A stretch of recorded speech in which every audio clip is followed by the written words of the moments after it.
సహజ ఉపగ్రహమైన చంద్రుడిని కూడా ఢీకొనే అవకాశం ఉందని శాస్త్రవేత్తలు అంటున్నారు. అయితే అది భూమిని ఢీకొనే అవకాశం చాలా తక్కువని పేర్కొంది. భూమిని ఢీకొట్టే ఛాన్స్ 2.3% ఉందని, అది కూడా సరిగ్గా 2032 డిసెంబర్ 22వ తేదీన జరగొచ్చని నాసా అంచనా వేసింది. ఈ గ్రహ శకలాన్ని డిసెంబర్ చివరిలో నాసా నిధులతో పనిచేసే చిలీలోని asteroid terrestrial impact last alert system స్టేషన్లోని శాస్త్రవేత్తలు మొదటిసారి గుర్తించారు. అయితే ఆ ఉల్క భూమిని ఢీకొనే అవకాశం 1.3% ఉందని అప్పట్లో శాస్త్రవేత్తలు అంచనా వేశారు. కానీ ఒక వారం వ్యవధిలో ఢీకొనే అవకాశం దాదాపు రెట్టింపై 2.3%కి పెరిగింది. అదే ఉల్క చంద్రుడిని కూడా ఢీకొనే అవకాశం 0.3%గా ఉందట.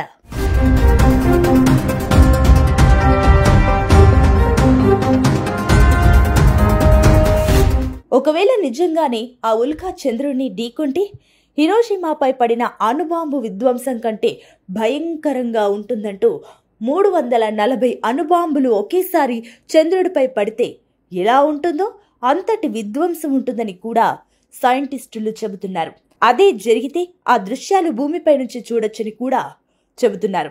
అంటే చంద్రుడిపై జరిగే ఆ విధ్వంసం భూమిపై ఉన్న మనకు కనిపించేంత పెద్దగా జరుగుతుందని చెబుతున్నారు.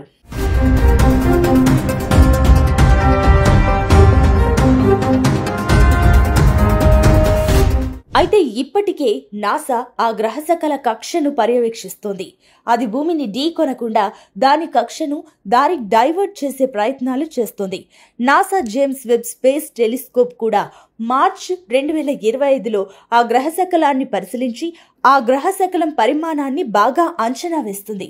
నాసా చెబుతున్న దాని ప్రకారం 2024 YR4 దీర్ఘ వృత్తాకార 4 సంవత్సరాల కక్షను అనుసరిస్తుంది.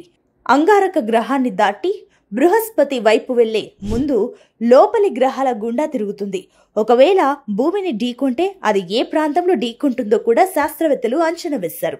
తూర్పు పెసిఫిక్ మహాసముద్రం, ఉత్తర దక్షిణ అమెరికా, అట్లాంటిక్ మహాసముద్రం, ఆఫ్రికా, అరేబియా సముద్రం, దక్షిణాసియా ప్రాంతాలలో ఆ ఉల్క భూమిని ఢీకొనొచ్చు. అయితే ఈ ముప్పు కారణంగా భూమిపై జీవరాశి పూర్తిగా అంతం కాదు, కానీ చాలా ప్రాంతం మాత్రం విధ్వంసానికి గురి అవుతుంది. 2032 అంటే ఇంకా చాలా సమయం ఉంది కనుక ఆ ఉల్కను దారి మళ్లించే ప్రయత్నాలు నాసా చేస్తుంది. అలాగే చైనా వంటి దేశాలు ఇలాంటి ప్రమాదాలను ఎదుర్కోవడానికి ఇప్పటికే ఒక గ్రహ రక్షణ దళాన్ని ఏర్పాటు చేయాలని ఆదేశించాయి.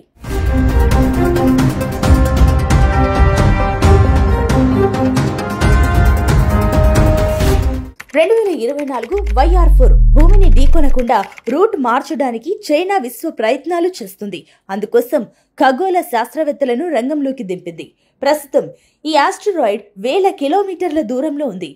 2029లో అపోఫిస్ అని మరో గ్రహశకలం భూమిని ఢీకొట్టే అవకాశం ఉందని అంచనా వేశారు. కానీ తర్వాత అది దాని దిశను మార్చుకుంది. ఇప్పుడు అది భూమిని దగ్గరగా వెళ్తుందని, కానీ ఎర్త్కు క్రష్ అవ్వదని సైంటిస్టులు చెబుతున్నారు. అయినప్పటికీ నాసాతో సహా ప్రపంచవ్యాప్తంగా ఉన్న శాస్త్రవేత్తలు దీనిపై నిఘా పెట్టారు. ఇప్పుడు 2024 YR4 కూడా నిశితంగా పరిశీలిస్తున్నారు.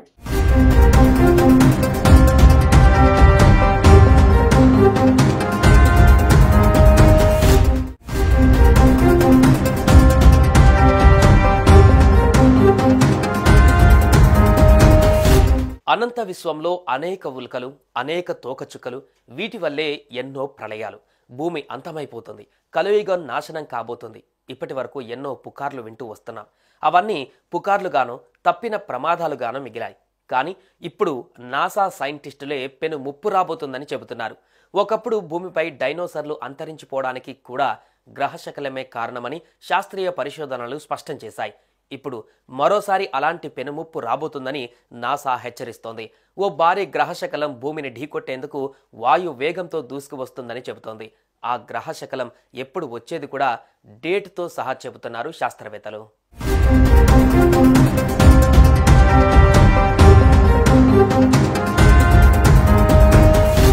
అనంత విశ్వంలో అనేక ఉల్కలు, అనేక తోకచుక్కలు, వీటి వల్లే ఎన్నో ప్రళయాలు. భూమి అంతమైపోతుంది, కలియుగం నాశనం కాబోతుందని ఇప్పటి వరకు ఎన్నో పుకార్లు వింటూ వస్తున్నాం. అవన్నీ పుకార్లుగానో తప్పిన ప్రమాదాలుగానో మిగిలాయి. కానీ ఇప్పుడు నాసా సైంటిస్టులే పెనుముప్పు రాబోతుందని చెబుతున్నారు. ఒకప్పుడు భూమిపై డైనోసార్లు అంతరించడానికి కూడా గ్రహ శకలమే కారణమని శాస్త్రీయ పరిశోధనలు స్పష్టం చేశాయి. ఇప్పుడు మరోసారి అలాంటి పెనుముప్పు రాబోతుందని నాసా హెచ్చరిస్తుంది. ఓ భారీ గ్రహ శకలం భూమిని ఢీకొట్టేందుకు వాయువేగంతో దూసుకొస్తుందని చెబుతుంది. ఆ గ్రహ శకలం ఎప్పుడు వచ్చేది కూడా డేట్తో సహా చెబుతున్నారు శాస్త్రవేత్తలు.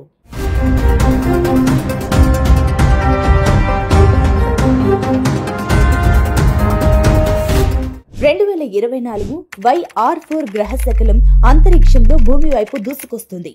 వెడల్పు 100 మీటర్లు. ఇది 2032 డిసెంబర్లో ఇండియాతో పాటుగా మరో 9 దేశాలను ఢీకొట్టే ఛాన్స్ ఉందని నాసా అలర్ట్ చేసింది. గ్రహానికి దగ్గరగా వచ్చిన సమయంలో గంటకు 38,000 కిలోమీటర్ల స్పీడ్తో 2024 YR4 ప్రయాణిస్తుందని అంచనా వేస్తున్నారు. భూమిని తాకితే అణుబాంబు కంటే 500 రెట్ల విధ్వంసం సృష్టిస్తుందని చెబుతున్నారు. డిసెంబర్ 2032లో ఈ గ్రహ శకలం భూమిని తాకే అవకాశం ఉందని నాసా అంచనా వేస్తుంది. దాదాపుగా 4.6 బిలియన్ ఏళ్ల క్రితం ప్రారంభ సౌర కుటుంబ నిర్మాణం నుంచి ఈ గ్రహ శకలాలు ఏర్పడ్డాయి. కొన్ని సందర్భాల్లో ఇవి భూమి వైపుగా దూసుకు వస్తుంటాయి. ఈ గ్రహ శకలాలు కుజ, గురు గ్రహాల మధ్యలోని ఆస్టరాయిడ్ బెల్ట్లో ఉంటాయి. గులకరాళ్ల సైజు నుంచి 100 కిలోమీటర్ల వ్యాసం కలిగిన గ్రహ శకలాలు ఉంటాయి.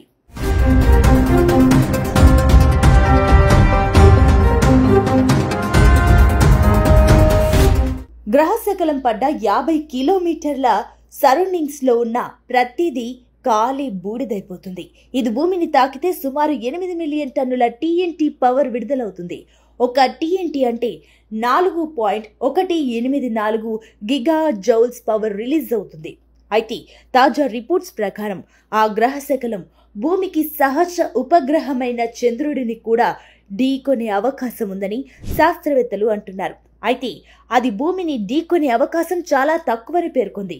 భూమిని ఢీకొట్టే ఛాన్స్ 2.3% ఉందని, అది కూడా సరిగ్గా 2032 డిసెంబర్ 22వ తేదీన జరగొచ్చని నాసా అంచనా వేసింది.